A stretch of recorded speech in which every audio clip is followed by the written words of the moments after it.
let's start Yes. on what's going on with this Iran prophecy. Yeah, and I'm interested in presenting the biblical perspective. Yes.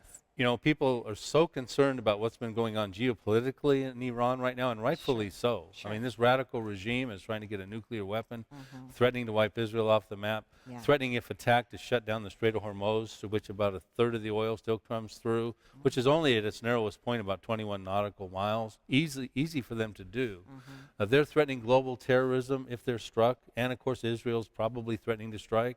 2011, they had plans on the table to strike Iran's nuclear program. Mm-hmm. So, and there's a reason why, with all this geopolitical stuff going on over the last 4 or 5 years, Mm-hmm. that there's been negotiations with Iran, that there were sanctions, and the negotiations were very important because it's a troubling issue. Yes, it is. So, you know, when your viewers are watching the news networks and the mainstream news, they're Yeah. getting the military analysts and the news pundits, and everybody's wanting to hear what they have to say because this is a troubling issue. They could certainly attack not only Israel, but they could attack America with an EMP if they have a nuclear weapon, electromagnetic pulse. They could attack parts of Europe, etc., with the intercontinental ballistic missiles they're developing as Yes. well, which are not affected by this deal that's been put on the table. They can still build those and develop those with this $150 billion that they're going to get.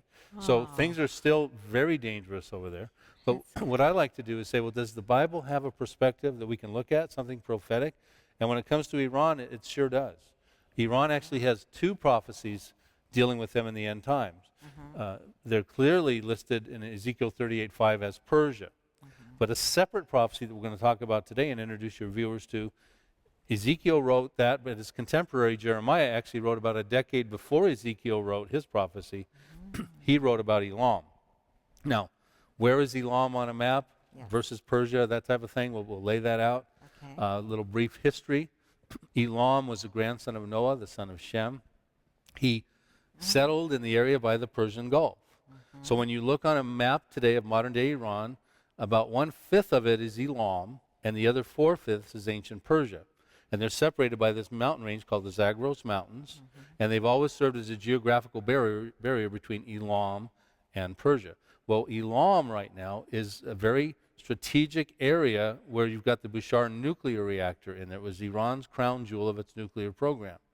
It was built 40 years ago, and it's a nuclear disaster waiting to happen. So as we get into the prophecy and look at the geopolitics of what's going on, we're liable to connect the dots and go, oh my goodness, we're talking about a prophecy for now that is dealing with that area, that dangerous area over there, and it's a strategic target to be struck, and it's got all kinds of implications as we unfold this prophecy. So should we get into the prophecy Yes, at this let's point? go. Let's give them the biblical perspective. Let's go. Okay. Good. Well, it's only 6 verses. And in those 6 verses, 7 times God says he will do something. And then he gives us what I call detail added assertions in the book. In other words, well, what will he do? Well, fortunately, he tells us in the same sentence pretty much what he's going to do as he does something. Wow. Okay, so it begins in verse 34. It talks about this prophecy being issued in the early reign of King Zedekiah, which we look on our timetables and we see that would be about 596 BC. Zedekiah was the last king of Judah.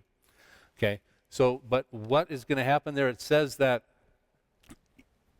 God is going to break the bow of Elam at the foremost of their might. So he will break the bow of Elam, verse 35, at the foremost of their might. Okay, and I'll come back and explain what that possibly means. Okay, and then once that bow is broken, in the next verse he says he will bring the 4 winds from the 4 quarters of heaven and scatter those Elamites toward all those winds.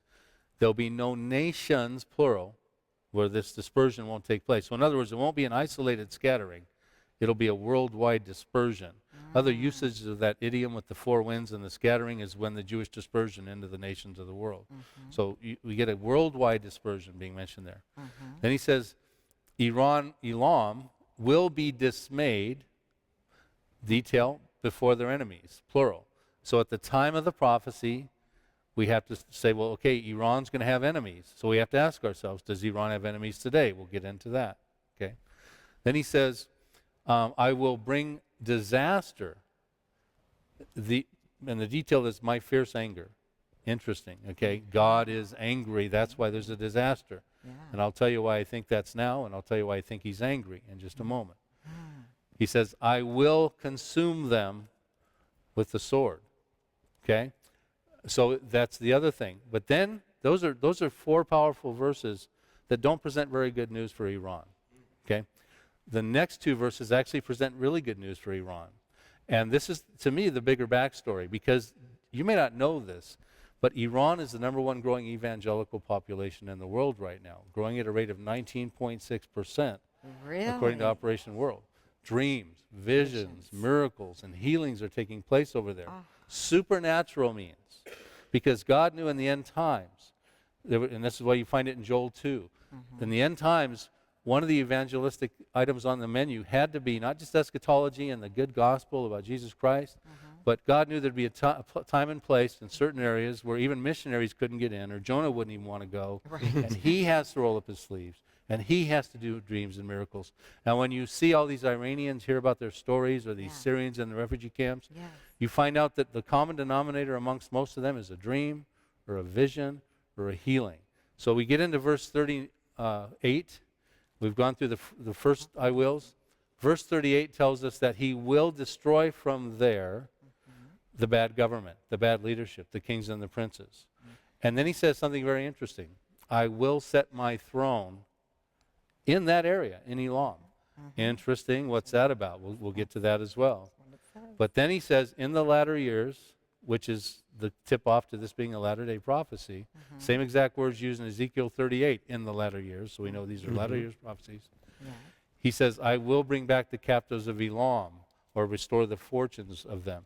Meaning that those dispersed Iranians will ultimately have a remnant that we brought back into the Messianic kingdom. They will be restored back to that affected area, but that will be when Jesus comes and sets up his Messianic kingdom. So what could he be talking about? In a nutshell, what we have to realize here is that there's going to come a time, Jeremiah was telling us 2,600 years ago, when the Lord was going to be infuriated with Iran. Absolutely fiercely angry with them. And I believe as you look through history, you'll find that there was no time where all the details of this prophecy would have found fulfillment except right now. And the Lord is furious with Iran. And this is a really key point. Here we are, if this is true, if God is fiercely angry with Iran right now, and I'll tell you why he's angry.